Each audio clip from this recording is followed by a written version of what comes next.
Hey, ladies and gentlemen, this is Carmine Sabia for Explain America, and even a broken clock is right twice a day. Before we get started, please make sure you like, comment, share, and subscribe. Those little things really help us out, and they help our channel continue to grow. And if you're not watching us on YouTube, guys, please type that link in the lower right-hand corner, type that address into your web address bar, hit enter, hit subscribe, absolutely free. It really assists us in bringing conservative news to the people. In 2016, you guys might remember, probably do remember, that former President Donald Trump was severely underestimated. Even I underestimated him. I thought for certain he was not going to take the presidency in that election, and he did. And there was a segment of voters, the silent majority really, that don't really poll well, maybe hide their opinions on polling, maybe don't often vote, that brought him to victory. Trump's got a coalition, I think a big tent here of minority voters, former Democrat voters, women, men, LGBTQ voters, all kinds of voters. Not just your typical Republican straight white male voters, although we are on board, a lot of us, right?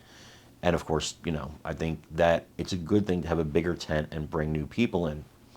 Scott Jennings of CNN, who is a Trump supporter, and usually a very, very lonely man on a CNN panel full of people who despise Donald Trump, and then here's Scott.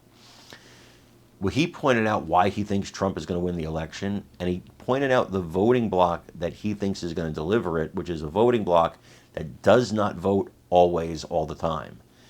And I want you to take a look and listen to what he said, and then let me know what you think in the comments. It's not me that's saying that. This is Stephen Miller. This is what he says about the Trump coalition. Trump has built a new coalition that's bigger than the GOP.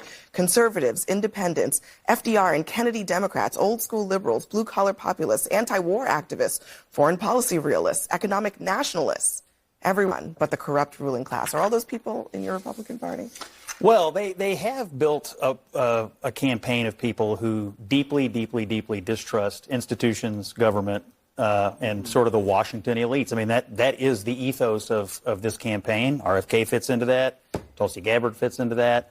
I'm not sure how much endorsements matter. I will say this. Because his name is Kennedy, he will draw a crowd. I mean, you got to remember, Trump's ticket to victory. That's the problem. But and then he's going to speak. Depends on the crowd, doesn't it? I mean, his ticket to victory are these low propensity male, working class male vote, the Joe Rogan audience. And, sneer at them at your own peril, because if they get excited about RFK, or they think it's, if he says Trump's okay, we're going to turn out and vote.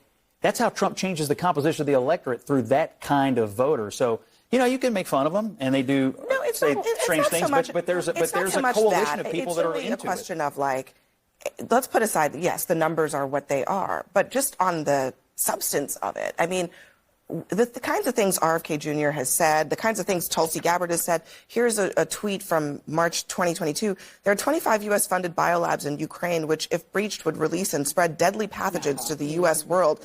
We must take action now. There's nothing behind this stuff. This is behind this stuff. I mean, Scott,